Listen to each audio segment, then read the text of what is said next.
Ciao a tutti quelli che si collegano, che si collegheranno. Spero che stia andando tutto bene, che non ci siano grossi problemi di audio principalmente e anche di video.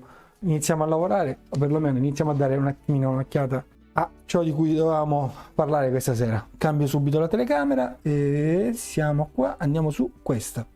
E ci troviamo col nostro bel Perseo che ci fa sempre compagnia per quanto riguarda l'inquadratura.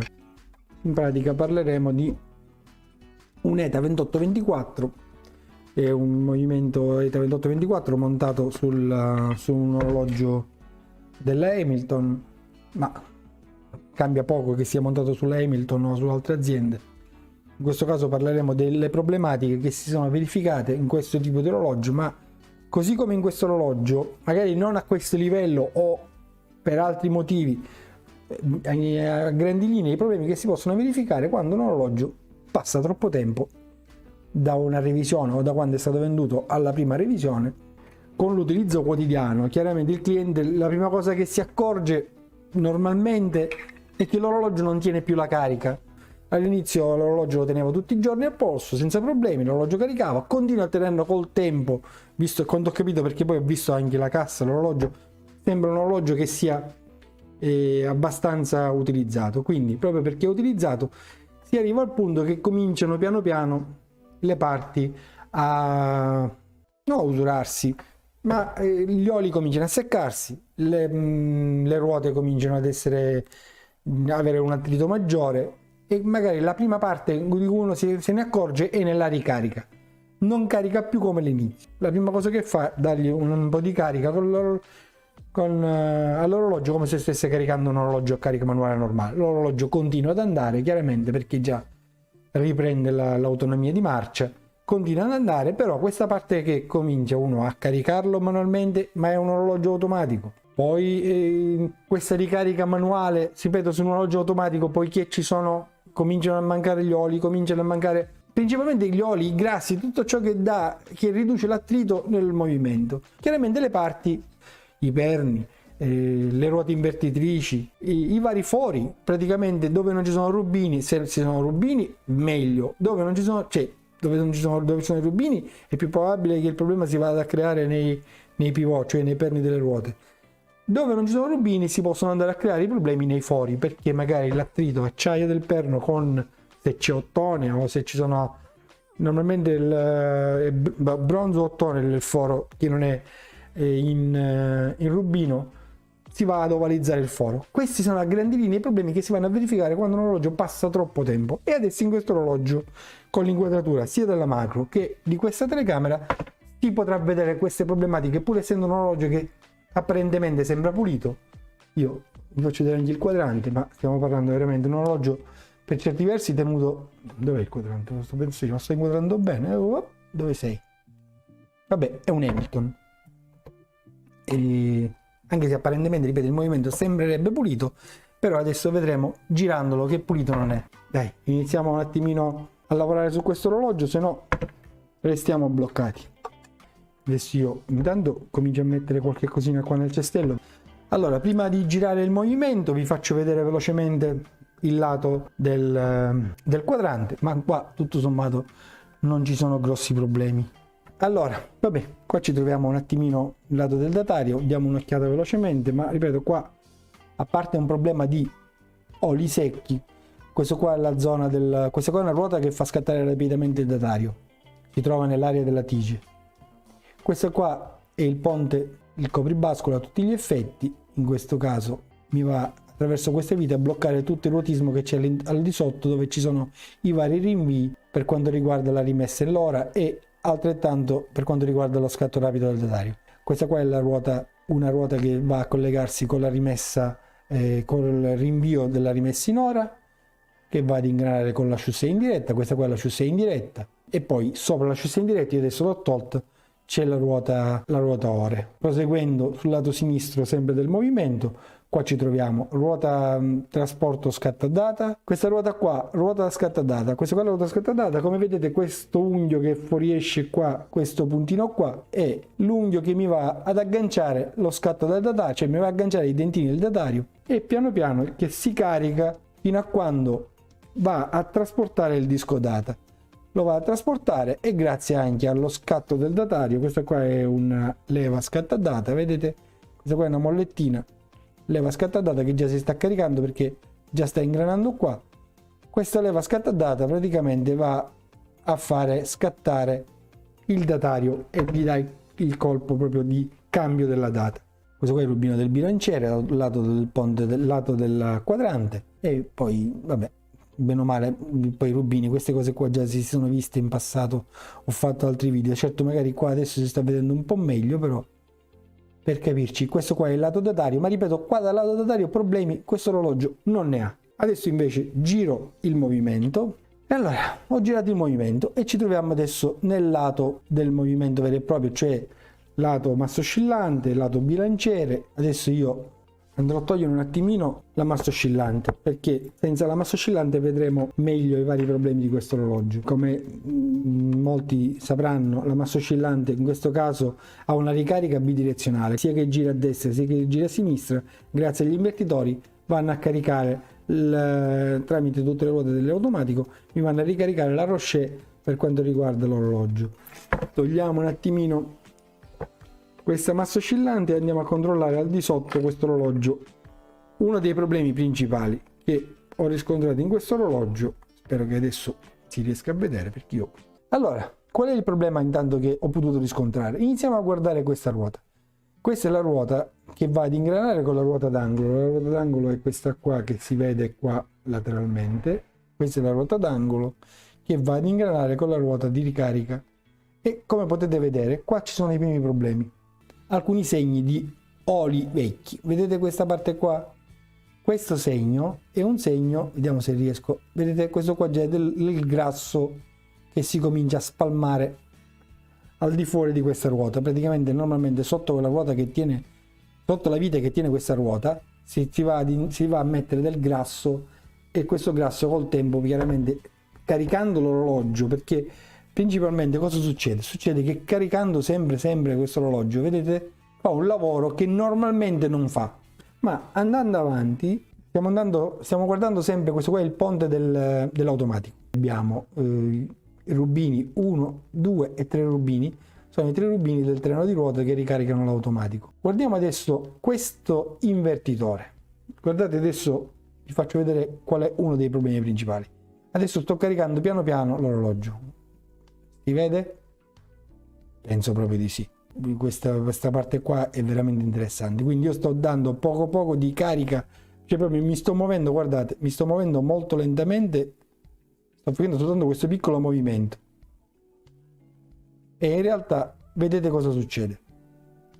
Quando dico queste ruote girano velocemente, quando andiamo a caricarlo manualmente, quando andiamo a caricare manualmente, questo è quello che succede. E uno di questi problemi, guardate l'altra ruota, visto come girano velocemente. Però se ci avete fatto caso, ma penso che i più attenti lo hanno già visto, mentre in questa ruota si vede il perno che è inserito nel rubino, il perno praticamente della ruota, qua se notate la ruota è molto più ballerina, si muove tutta. Perché?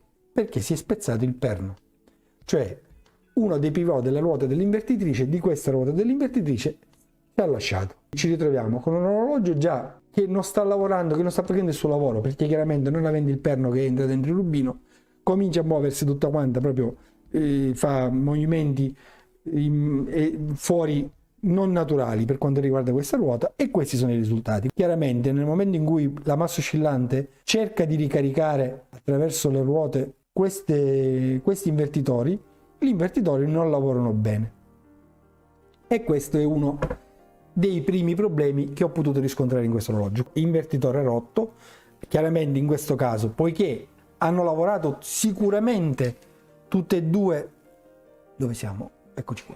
Hanno lavorato sicuramente tutte e due ad alta velocità, uno dei due si è rotto e probabilmente, anzi sicuramente, li cambierò tutti e due. Infatti nel preventivo che già ho fatto, 2 invertitori da sostituire. Andiamo avanti. Questo qua è il ponte dell'automatico.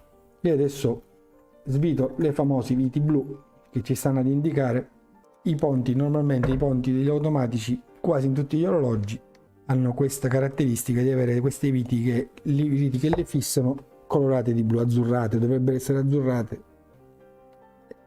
e siamo sulle viti dell'automatico. Io adesso sto togliendo praticamente il ponte dell'automatico, è venuto via velocemente. Chiaramente io andrò a sostituire, dall'altra parte i perni sono buoni, però chiaramente una di queste due ruote, adesso ve la farò vedere da vicino. Cambiamo un attimino di nuovo l'inquadratura, ritorniamo sulla macro e vediamo queste ruote invertitrici come sono combinate. Eccoci qua siamo sulle due ruote invertitrici, spero che l'inquadratura sia abbastanza chiara. Quella di sinistra, come vedete, manca un perno, quindi manca un pivot, e quella rotta. Quella a destra ci sono, però onestamente a questo punto, visto che ci siamo ritrovati, io adesso vorrei un attimino vedere meglio quella di destra, perché quella di sinistra sappiamo che è andata, però quella di destra, pensate che ha lavorato, intanto ha lavorato male accoppiato ad una ruota col pivot rotto, sicuramente ha lavorato male, che avrà avuto un attrito diverso, delle pressioni diverse, sicuramente avrà lavorato male. Per stare tranquillo, primo problema importantissimo, sostituire queste due ruote, e questo cioè, dobbiamo fare come lavoro. Adesso andiamo a vedere se ci sono altri problemi. L'altro problema che avevo visto, vi dico un attimino che cos'era. È tutto sempre legato al fatto dell'automatico che non funzionava. Caricandolo manualmente, un orologio che in teoria dovrebbe avere una ricarica manuale, ma non così costante e continua come è stato fatto per questo orologio. Intanto vediamo se è carico. Sì, un pochettino carico. L'altro problema che mi ricordo di aver visto in questo orologio era legato sempre a un discorso di ricarica veloce. Praticamente avevamo visto questo grasso che fuoriusciva in maniera un po' eccessiva, anche esagerata, da questa ruota. Spero che si riesca a vedere anche con i controluci. Comunque questo qua è il grasso, questo qua è tutto grasso che chiaramente non è normale che se ne veda così tanto. Un altro problema che ho visto, sempre che è legato, eccoci qua, sto spostando, ma credo che già sia intuitivo. Un altro problema che ho visto con questo orologio è sempre legato alla ricarica manuale, perché l'orologio, come dicevo, ricarica lentamente con l'automatico, quindi non ha una velocità di ricarica così come quando carichiamo un orologio a carica manuale. Quindi la Rocher, la ruota questa qua di ricarica, dovrebbe girare lentamente per caricare. Invece in questo orologio, chiaramente, oggi domani con l'utilizzo quotidiano, visto che il cliente, a quanto ho capito, ha usato, ma l'ho visto anche che della corona che è poco consumata rispetto al tipo di corona che è, chiaramente utilizzandolo come se fosse un orologio a carica manuale, questo è il problema che si è venuto a verificare. Se vedete qua, questo segno che vedete lateralmente, non è altro che la Rocher, la ruota di carica, che sta toccando il ponte, quindi ha segnato il ponte. Perché lo ha segnato? Perché lavorando rapidamente la ricarica ci fa muovere praticamente questo qua, che è l'albero del bariletto. Guardate questo movimento che sta facendo, si vede? Spero di sì. Questo movimento che sta facendo in questo momento, toccandolo io con la pinzetta, questo movimento non è un movimento naturale. Che cosa vuol dire? Che il foro dove è inserito l'albero di bariletto comincia ad essere ovalizzato e si sposta. Infatti vedete, io da questa parte mi viene un pochettino più forte, ma l'albero dovrebbe lavorare in questa condizione. Invece lui cosa fa oramai? Sta prendendo questa posizione perché si sta ovalizzando dal lato destro. Ovalizzandosi dal lato destro, la Rocher si abbassa da questa parte e mi va a segnare il ponte del bariletto. L'albero sta lavorando piegato. Lavorando piegato, strofina, comincia a lavorare non in modo naturale e si possono creare anche degli attriti che normalmente non dovrebbero esserci. E infatti in questo orologio sicuramente cambierò anche il ponte dell'albero, il ponte del bariletto, giusto? Quindi ponte di bariletto, le due ruote invertitrici, la revisione c'è un bel lavoretto da farci in questo orologio. Non mi ricordo se c'era qualcos'altro perché io me l'ero segnato quanto riguarda la riparazione di questo orologio. Non mi ricordo se c'era qualcos'altro. Ah sì, visto? No, ma questo qua è un problema sottostante. Devo sostituire, a parte la molla, che comunque sia la molla fa parte del cambio naturale della riparazione. Le ultime parti che devo andare a sostituire sono il gioco di carica. Il gioco di carica si intende ruota angolo, che è questa qua, e pignone scorrevole. Perché se andiamo a guardare noi altri adesso attentamente, io giro lentamente il pignone, la ruota d'angolo. Adesso poi magari mi allontano e vi faccio vedere perché dobbiamo andarla a sostituire. Cosa succede? La ruota d'angolo o il pignone scorrevole, caricandolo sempre come se fosse un orologio a carica manuale, e questo in teoria non è un orologio a carica manuale, ci ritroviamo con una ruota con dei denti che sono stati, tra virgolette, forzati. Nella ruota d'angolo, se vedete, se ci fate caso, non tutti i denti, vediamo se riesco a ingrandire poco di più, io me la sparo stasera sta cosa, vediamo se riesco ad ingrandire, vediamo, magari così vi faccio vedere, ecco così c'è un ingrandimento maggiore. Se vedete, la ruota d'angolo non ha i denti esattamente con gli spigoli vivi. Abbiamo il pignone scorrevole che ha gli spigoli più vivi, cioè il seghettamento delle ruote c'ha gli spigoli più vivi, mentre la ruota d'angolo già comincia ad essere più smussati. Sono smussati perché chiaramente lavorando male, lavorando con questo attrito continuo, un lavoro che normalmente dovrebbe fare per pochi giri, sempre, i dentini della ruota d'angolo si cominciano a logorare, prendono, non prendono, inizia a sgranare e si creano i problemi del consumo eccessivo. Queste sono altre parti che dovrò andare a sostituire.